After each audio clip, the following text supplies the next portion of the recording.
On July 18, 1843, an affluent farmer named Thomas Kinnear and his housekeeper, Nancy Montgomery, were found murdered in Kinnear's home on Yonge Street north of Major Mackenzie Drive.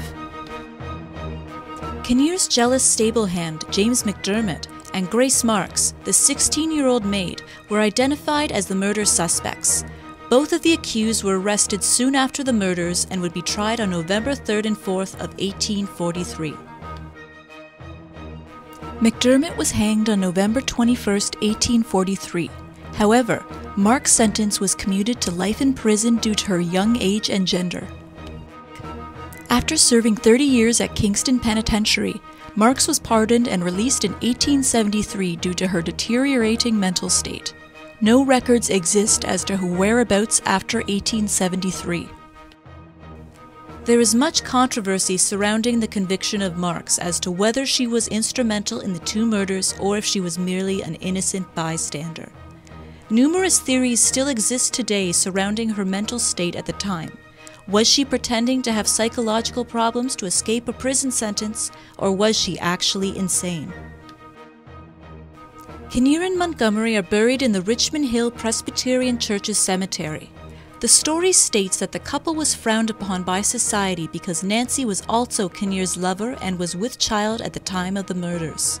To demonstrate a mid-19th century society's judgment towards an unwed union, Kinnear and Montgomery are buried in unmarked graves at the cemetery, with Montgomery positioned at the foot of Kinnear.